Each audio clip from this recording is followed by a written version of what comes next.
Jewish people make up 0.2% of the world's population, 0.2%, but they've won 22% of all Nobel Prizes ever awarded. In physics, 26%. In medicine, 27%. In economics, 38%. This isn't a conspiracy theory, and it's not about genetics either. It's one of the most fascinating and complicated stories in human history. A story with incredible achievements, but also some very dark chapters. Let's start at the beginning. It's 64 AD. The Roman Empire is at its peak, and in this world, reading is basically a superpower. Only about 2 to 3% of people can read. Kings can read. Priests can read. Everyone else just works the fields. You plant, you harvest, you die. That's the deal. But then, a Jewish high priest named Joshua ben Gamla stands up in front of his community, and he makes a decree. Every boy, rich or poor, must learn to read by the age of 6. No exceptions. Now think about how insane this is. Europe wouldn't have public education for another 1700 years. While the Romans were building colosseums, while Vikings were raiding, Jewish communities were sitting in classrooms. And it wasn't optional. It was a religious commandment. If you couldn't read the Torah, you couldn't practice your faith. So every father had one job: teach your son to read. And this created something unprecedented. An entire population that could read. Farmers, shepherds, carpenters, everyone was literate. And while it might seem like a small thing, it completely changed what they could do with their lives. But this community wasn't perfect, far from it. Their own holy book records some of their darkest moments. While Moses was up on Mount Sinai receiving the 10 Commandments from God, his own people down below got impatient, and they built a golden calf, a golden idol. They melted their jewelry and worshipped a statue. The same people who were told, "Have no other gods before me," turned around and did exactly that. Moses came down the mountain and was furious. He smashed the tablets, destroyed the calf. And this wasn't the only time. Centuries later, during the time of the kings of Israel, many Israelites began worshipping Baal. Baal was a Canaanite god, a pagan deity, the complete opposite of everything they were supposed to believe. The prophet Elijah challenged the priests of Baal to a contest on Mount Carmel. He said, "If your God is real, let him light the fire." They tried all day. Nothing happened. Then Elijah poured water all over his altar, making it even harder, and fire fell from the sky and consumed everything. The point is, even their own scriptures don't hide their failures. They wrote them down, every sin, every mistake. Most cultures erase their mistakes. This one preserved them. And that brutal honesty, that willingness to question even themselves, it became one of their greatest strengths. But we're getting ahead of ourselves. Farming doesn't require reading, but trade does. The moment you need to write a contract, you need literacy. And Jewish communities had universal literacy. Nobody else did. So naturally, they moved into trade. And when the Romans destroyed the temple in 70 AD and scattered them across the world, they accidentally created the world's first global trade network. Family connections stretching from Spain to China. Trust-based, reliable, and incredibly profitable. Now, here's where things get complicated. Medieval Europe needed money lending. Every economy does. But the Christian church said lending money for interest was a mortal sin. So kings turned to Jewish communities and said, "You do it." And they locked them out of everything else. No owning land, no joining guilds, no political office. The only door left open was money. And this is where the story gets ugly, because some Jewish moneylenders charged very high interest rates, 20, 30, sometimes 50%. A poor farmer borrows 10 coins to buy seeds. By harvest time, he owes 15. If the harvest fails, he owes even more. And people hated them for it. The resentment grew for centuries. But here's the part that most people leave out. The kings who assigned Jews to banking were their biggest borrowers. They borrowed millions, and when it came time to pay it back, They didn't. Instead, they turned the people against the lenders. In 1290, England expelled its entire Jewish population.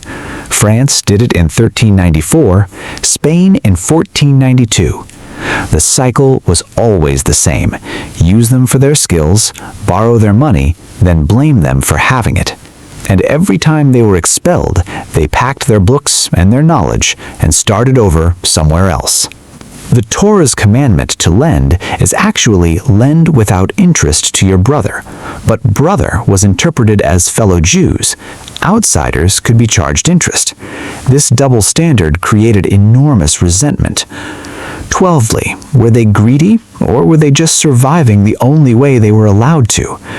The truth is probably both. History is rarely clean. But what nobody can deny is what happened next. Remember that window? The one open profession? Intellectual work. Being locked out of normal careers had a side effect nobody predicted. It pushed Jewish communities into the most intellectually demanding professions on earth: medicine, law, scholarship. While farmers passed land to their sons, Jewish parents passed down knowledge. You can burn a farm, you can steal gold, but knowledge? Nobody can take that. And then there's the Talmud. The Talmud isn't a book you read quietly. Two scholars sit across from each other and argue about every single word. Challenge the text, challenge the teacher, challenge the interpretation. If you can't defend your argument with logic, you lose. This wasn't prayer, this was mental training. Every single day for centuries. Question everything. Demand evidence. Never accept an answer just because someone important said it. That's not just a debate technique. That's the scientific method. And they were practicing it 1,500 years before the Enlightenment. So by the 1800s, when European universities finally opened their doors to Jewish students, they were ready. More than ready. In Vienna, by 1900, Jews were 10% of the population, but they made up half the medical students, 60% of the lawyers. Not because of connections, but because they had been training for this for 2,000 years. And then came the darkest chapter in human history. The Holocaust murdered 6 million Jewish people, a third of all Jews alive, gone. Entire communities erased, entire libraries of knowledge destroyed. But in the years before and during the war, Jewish scientists and thinkers began fleeing Europe, and almost all of them went to America. Albert Einstein fled Germany in 1933, showed up at Princeton, rewrote physics. John von Neumann fled Hungary, invented the foundation of the modern computer. Robert Oppenheimer led the Manhattan Project. These weren't random geniuses. They were the product of a 2,000-year-old system. When they arrived in America, they supercharged its universities, and the Nobel Prizes started coming. Richard Feynman, physics. Jonas Salk invented the polio vaccine. When asked about the patent, he said, "It belongs to the people." He gave it away for free. Milton Friedman, economics. Bob Dylan, literature. Daniel Kahneman proved humans are terrible at rational thinking. Over 214 Nobel laureates from a community smaller than the population of New Zealand. But let's not pretend the story's all heroic, because alongside the scientists and the doctors, there were also the financiers who helped build systems that benefited themselves. The overrepresentation in banking wasn't just history anymore. It continued. And people noticed, and the resentment from medieval times never fully went away. The same cycle: success, resentment, blame. The honest truth is that the story contains both genuine brilliance and legitimate criticism. So, is this about genetics? No. Study after study says the same thing. Culture. A culture that prioritized education above everything else. A culture that wrote down its own sins alongside its triumphs. A culture that made questioning authority a religious duty. And a culture that survived exile, persecution, and genocide, and never stopped teaching its children. But the lesson here isn't about Jewish people specifically. It's about what happens when any culture makes education its top priority. South Korea went from a war war-torn wastelands to the 12th largest economy on Earth. In one generation, they bet everything on education.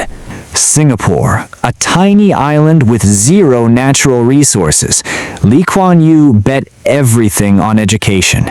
Now, it's the richest country per capita in Asia. The pattern is always the same. Invest in education, wait one generation, win. But it also means being honest about what you build, the good and the bad, the achievements and the controversies. 2,000 years ago, one man stood up and said, "Every child must learn to read." And 214 Nobel Prizes later, most of the world still hasn't figured out what he already knew. The question isn't why this one culture did it. The question is, why hasn't yours?